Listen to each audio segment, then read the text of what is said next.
Il y a une différence assez notable entre les entrepreneurs et les salariés, ça s'appelle la liberté. Qu'on le veuille ou non, je pense que la grande différence, ça reste malgré tout ce rapport à l'échec qui fait que un entrepreneur, il va pouvoir profiter de sa vie, bien évidemment à ses risques et périls, mais bon, ça s'appelle tout simplement se sortir le doigt des fesses. Il est logique que lorsque l'on vient au monde, on se doit d'être suffisant à soi-même, c'est-à-dire responsable, donc il est normal de passer par une forme de contrepartie. C'est le concept de la liberté. Aujourd'hui, on nous vend le libre arbitre, liberté de ci, liberté de ça, sauf que il y a énormément de contreparties qui s'apparentent souvent à de l'esclavage. Et c'est assez compliqué d'entendre cela lorsque justement on nous a vendu que c'était le système parfait pour notre vie. Depuis le début, on est venu au monde. Dès nos 6 ans, on nous a dit faut que tu travailles à l'école pour avoir des diplômes, pour rendre fiers tes parents, sans prendre en compte que tes parents n'ont potentiellement pas rendu fiers leurs parents et que tes parents n'étaient pas déjà fiers d'eux-mêmes parce que justement ils ont écouté tout le monde sauf ce qu'il y avait à l'intérieur. Et je pense que l'entrepreneur, mine de rien, c'est ce qui se rapproche le plus dans le fait d'écouter son cœur. Et je pense qu'il y a beaucoup trop de personnes qui n'écoutent pas leur cœur, parce qu'il y a beaucoup trop de personnes qui sont dans une forme de dépression. Je pense que le salariat y est pour beaucoup. Pour quelle raison? Comme j'ai pu dire dans la première vidéo, le salariat t'empêche d'évoluer, le salariat t'empêche de t'exprimer. Euh, Tout simplement, le salariat est représentatif dans la société dans laquelle nous vivons, c'est-à-dire une soi-disant liberté, une soi-disant chance. Pour autant que je sache, lorsque ça devient réellement intéressant et sérieux et que tu penses que tu as le poids de faire les choses, on te retire ce poids-là et tu finis par tout simplement t'écraser face à la hiérarchie. Notamment en France, où, soi-disant, le pouvoir des plus nombreux, sauf que les plus nombreux ne savent pas réfléchir parce que justement on leur a pas appris à réfléchir de par eux-mêmes, finissent par se fier, soi-disant, à une forme d'élite qui ne savent également pas comment gérer, entre parenthèses, leur propre vie, individuellement parlant. Donc le fait de pouvoir gérer un pays, je ne pense pas que cela soit réellement possible. Maintenant, ce rapport avec la liberté, je pense que c'est important lorsqu'on est humain. Ça peut être beaucoup plus profond que cela, sauf que j'ai voulu un peu diviser la chose pour que ça soit clair entre salarié et entrepreneur. Lorsque tu es entrepreneur, tu te dois d'être face à tes responsabilités. Pour le dire grossièrement, tu te dois de porter tes couilles. T'as rien pour reposer sur toi. Tu dois, comment dire, faire fonctionner tes ménages. C'est le concept tout simplement d'être indépendant, d'être responsable de sa propre vie. Admettons, tu es dans la nature.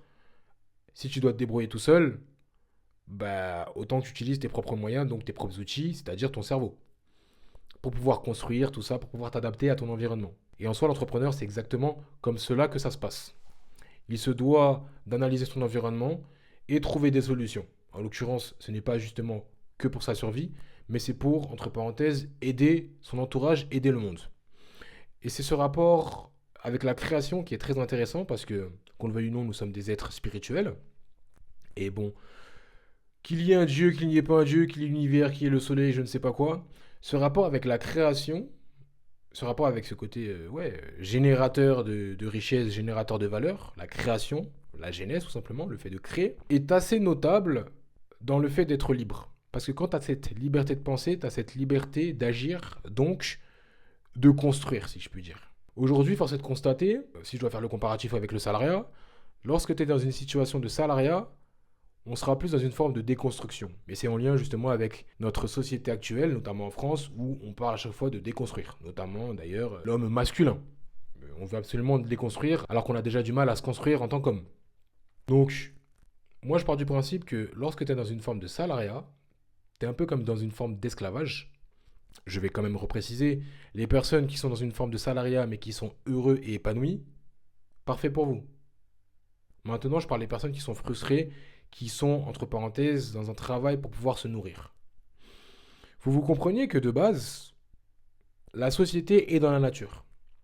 Et la nature, qu'on le veuille ou non, c'est la loi du plus fort. J'aime bien ce parallèle-là. Et si on devait faire un comparatif entre un entrepreneur et un salarié, je dirais que le salarié a, entre parenthèses, une situation de proie, parce qu'elle subit son environnement, alors que l'entrepreneur serait potentiellement un prédateur, parce qu'il se doit d'avoir une pensée assez stratégique.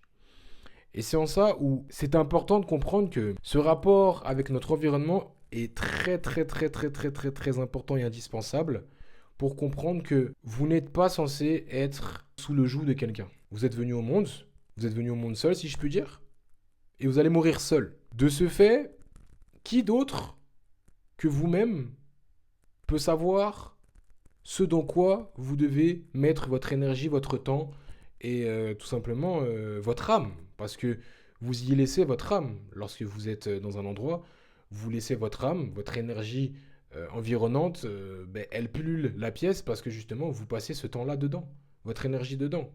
Et c'est pas forcément une énergie positive. Donc je vous invite, mesdames et messieurs, à réfléchir quant à votre condition actuelle dans votre boulot. Je sais que tout le monde ne veut pas être entrepreneur, tout le monde n'a pas cette, entre parenthèses, fibre-là, cette notion-là, mais moi je pars du principe que je ne l'avais pas, parce que justement j'ai été conditionné, et que tout le monde est conditionné, comme on nous a dit que la voie royale, c'est, je sais pas, terminale S, études, doctorat, et tu deviens médecin. Force est de constater, je ne sais pas si tous les médecins ils sont heureux, mais en tout cas je vois pas, entre parenthèses, des médecins qui ont une condition physique optimale, alors que justement leur boulot c'est de repérer les conditions physiques des gens, si je peux dire, pour pouvoir les aider. Donc moi, je pars du principe que il y a la théorie et la pratique. Les salariés ils sont souvent dans une forme de théorie parce que il y a soi-disant ce rapport avec la hiérarchie, dans le sens où la hiérarchie te dit faut que tu fasses ci, faut que tu fasses ça, normalement, selon le concept de la société, c'est censé fonctionner comme ça. Sauf que il y a toujours ce rapport assez frontal avec cette hiérarchie qui est déconnecté de la réalité du marché, si je peux dire. Et le salarié, lui, il est dans cette réalité-là. Alors que la personne qui te donne des ordres ne l'est pas du tout.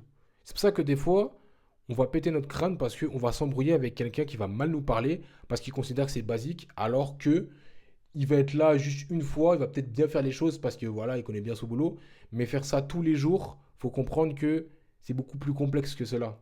Sauf qu'il y a toujours eu cette dissonance cognitive, si je peux dire, entre deux personnes qui sont dans le même lieu, mais qui n'ont pas du tout le même univers. Et si je dois faire encore le parallèle avec l'entrepreneuriat, c'est que l'entrepreneuriat, entre parenthèses, les entrepreneurs, auront plutôt cette tendance à être toujours confrontés au marché parce qu'ils seront toujours confrontés face à leurs idées. Le fait qu'ils aient personne au-dessus d'eux va créer un rapport sain avec eux-mêmes. Du coup, leur âme, en l'occurrence, aura beaucoup plus une forme de liberté et d'adaptation vis-à-vis de leur environnement. On peut prendre en compte le fait que les entrepreneurs, ils ont, entre parenthèses, eux aussi appris. Parfois à la dure, souvent à la dure, c'est même représentatif de la vie tout simplement. Il n'y a pas cette forme de justement, tout est déjà prêt, tout est déjà créé, donc tu te fies uniquement à ça. Il n'y a pas ce rapport avec l'instant. L'entrepreneur, il se doit d'être visionnaire. Alors que le salarié, il a du mal à se projeter. La seule projection qu'il va avoir, c'est vis-à-vis de son salaire. Et j'ai tendance à mettre en avant les entrepreneurs. Et effectivement, je pointe du doigt potentiellement la condition du salarié, mais pas tant le salarié en lui-même. Parce que le salariat, c'est tout simplement une prison mentale, mais qui peut être utile pour les personnes qui n'ont pas spécialement cette envie de créer, si je puis dire. Sauf qu'il faut prendre en compte toutes les conséquences. Et je pars du principe qu'avoir une âme, c'est pouvoir communiquer correctement et librement avec elle. Et dans le salariat, ce n'est pas possible. Bon, il y a des personnes qui sont heureuses. Mais bon, une fois de plus, on va pas revenir là-dessus. Si elles sont épanouies, elles sont épanouies. Mais en tant qu'entrepreneur, je pense que tu es dans la meilleure des situations parce que tu peux découvrir de la vie. Et tu peux découvrir de toi-même aussi. Parce que tu es confronté à l'échec. Ce rapport à l'échec est très important. Si je dois revenir avec l'environnement et la nature, le côté stratégique d'un prédateur pour pouvoir attraper sa proie est assez représentatif de la projection de l'entrepreneur vis-à-vis du marché. Et à contrario, le salarié, lui, il aura potentiellement toujours un salaire mensuel, mais il aura toujours le poids au-dessus de sa tête de quelqu'un qui peut, entre parenthèses, bousiller son âme. C'est en lien avec la proie qui, certes, la proie qui est souvent herbivore, qui aura tendance à manger à droite, à gauche parce qu'il y a des plantes un peu partout, alors que le prédateur, il aura tendance à être beaucoup plus stratégique parce que s'il est carnivore, il se doit de ne pas se louper pour pouvoir se nourrir. Et j'aime bien ce parallèle entre la proie et le salarié, et le prédateur et l'entrepreneur. C'est très important. Messieurs, dames, vous pouvez soit aller d'un côté, soit aller de l'autre. Soit être un prédateur, soit être une proie. Choisissez votre camp, mais réfléchissez plutôt à comment vous allez vous sentir sur le reste de votre vie dans cette situation.